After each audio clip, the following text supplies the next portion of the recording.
We want to show you how mindfulness was supposed to function, not as a standalone relaxation thing, but as a critical part of a system. A system that requires you to constantly choose, to abandon, and to cultivate very specific mental states. Right, this is about total mental restructuring, not just getting some momentary relief. Okay, let's jump right into this because the first source shows just how radical this difference is.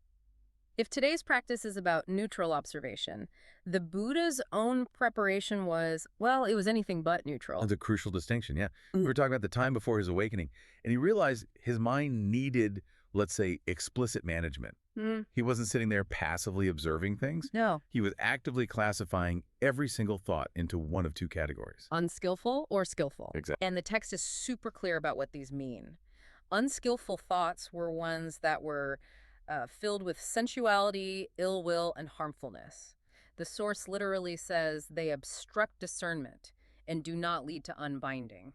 And then the flip side, of course, were the skillful thoughts. So ones imbued with renunciation, non-ill will, harmlessness. These are the ones that foster discernment and lead to unbinding. And just to clarify for everyone, when the texts say unbinding, they mean nibbana, the total end of suffering. Right. So step one is basically a moral inventory of your own mind. You have to judge your thoughts. Which already completely challenges that idea of neutrality.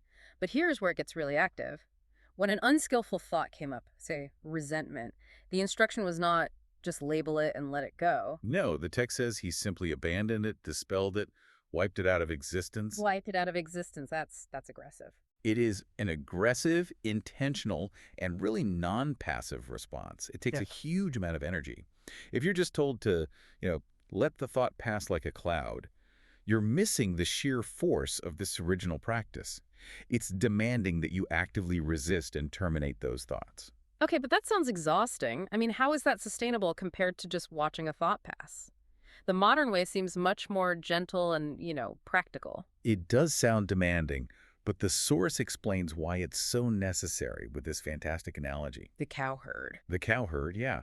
A cowherd doesn't just passively watch his cows wander around. He has to actively tap and poke and check and curb them. Right, to stop them from wandering into the crops and causing ruin for everybody. Exactly. The cowherd has to have foresight. He knows if he doesn't step in, there's going to be a disaster. He'll get fined or worse. And in the analogy, the ruin isn't just a fine, it's the ruin of his entire path to liberation. Precisely. The core of it all is foresight. You have to see the danger in the unskillful thoughts and see the massive reward in the skillful ones. It's a constant evaluation of cause and effect. And that's what gives you the motivation to actually abandon the bad thought before it takes root. Yes. You're not just monitoring, you're actively gardening your mind. Okay, so the difference is clear. It's action, not just observation. Okay. But that brings up the biggest question for me. If we have to actively abandon some thoughts and cultivate others, what's the rule book? How do we decide? And that rule book is what the path calls right view. Uh-huh. According to the text, right view is the forerunner. It comes before everything else on the Noble Eightfold Path. It's the framework. It's the moral and cognitive framework that makes right mindfulness even possible. Without right view, you have no idea what's skillful versus unskillful. Mindfulness just becomes an unguided tool. So right view is the lens you use to analyze everything you experience. And the whole point of that lens is to shift how you categorize reality itself, isn't it? It is. You're trying to stop seeing the world through the stressful lens of me versus not me, and instead start categorizing everything based on cause and effect. And skillful versus unskillful. Right. The Four Noble Truths aren't just beliefs. They're categories of experience that come with specific duties. Okay, what do you mean by duties? Well, if you experience stress, your duty is to comprehend it.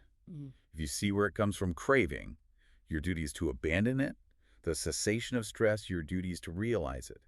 And the path itself, that's what you have to develop. Got it. Right view is the knowledge you need to actually perform those duties. Mm-hmm. So is just basic morality enough for that? Because the sources talk about two different kinds of right view. The first is right view with effluence, which sounds like a basic moral compass. Believing that good actions have good results, bad actions have bad results. And that's hugely beneficial. It guides you, it leads to better circumstances, Mhm. but it's not enough for total release. That's why there's the second category, the noble or transcendent right view. This is the discernment that's focused purely on final liberation. It's the deep, practical knowledge of the Four Noble Truths. So the first type is about being a good person in the world, and the second is about getting total liberation from the world of suffering. A great way to put it. That transcendent view gives you the ultimate definition of what you're actually trying to let go of. Which is? At its core, stress is defined as the five clinging aggregates.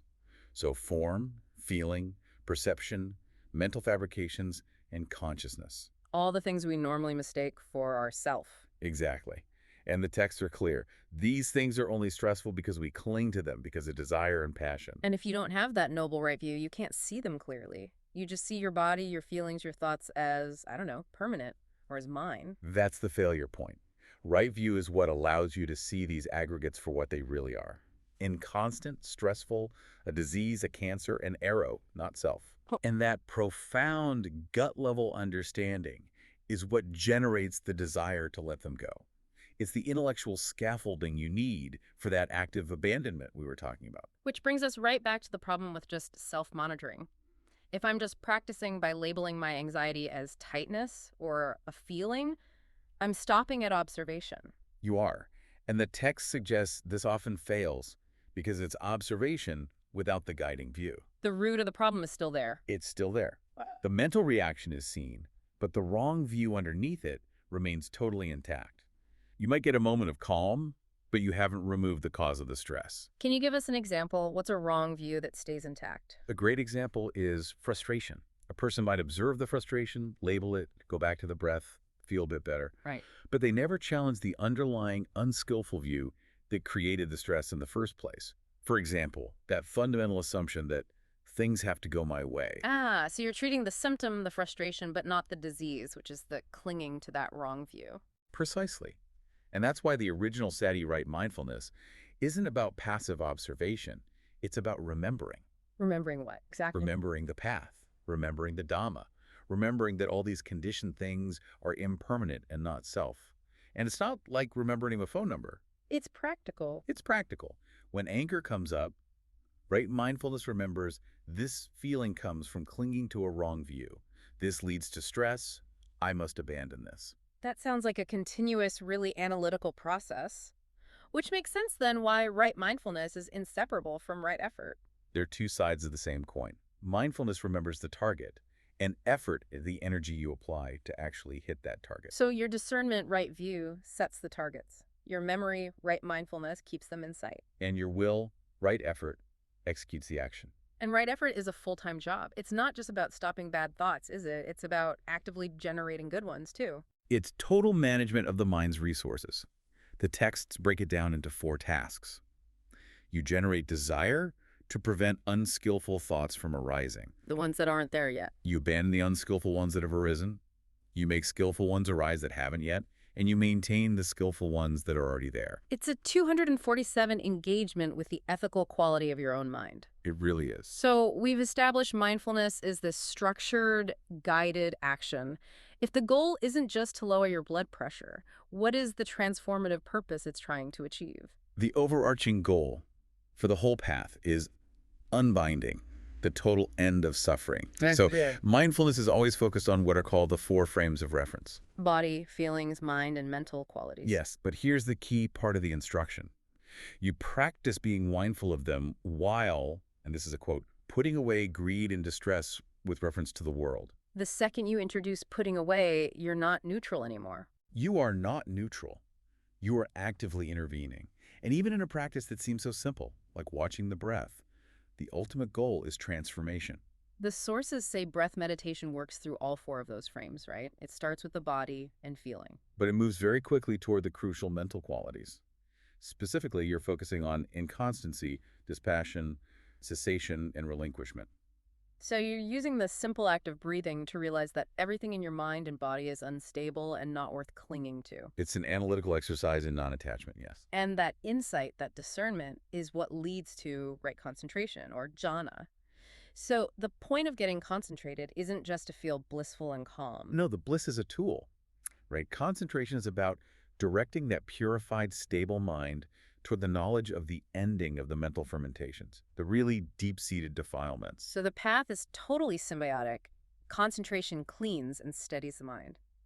And that clean, steady mind is then powerful enough to do the deep insight work needed for liberation. You really can't have one without the other. There's a quote about that, isn't there? There is. There's no jhana for one with no discernment. No discernment for one with no jhana. But one with both jhana and discernment is on the verge of unbinding. So the whole system, right view, right effort, right mindfulness, right concentration, it's all designed for the release of consciousness from craving and clinging. When that passion is finally abandoned, consciousness has nowhere to land. It's unestablished. And that is total release. So the core takeaway for you, our listener, has to be this. Mindfulness, in its original context, is not a neutral activity for a bit of temporary relief. It is a highly structured, ethically loaded system for radical transformation. And it requires two things that are often left out. Right, view, knowing exactly what to abandon, and right effort, the actual energy required to make that fundamental shift. So if a modern practice tells you to just notice the thought, the original teaching asks you to notice the thought, and then, guided by right view, remember the path out of the wrong view that created it. It's not about accepting your detrimental habits. No, it's a skillful, even aggressive resistance to the mental patterns that create suffering. And if we look at the ultimate goal of all this, it's so far beyond just being a little less stressed at the office. We can leave you with what the sources describe as the final destination. The goal is the discernment of a dimension that is, and this is a quote, unborn, unbecome, unmade, unfabricated. Which is described as the total end of stress, a state that is neither a here nor a there, nor a between the two. And that really challenges us to ask the question, is my practice just smoothing out the surface of my current life? Or am I using the full power of this path to fundamentally change the ground on which suffering arises, aiming for total permanent release?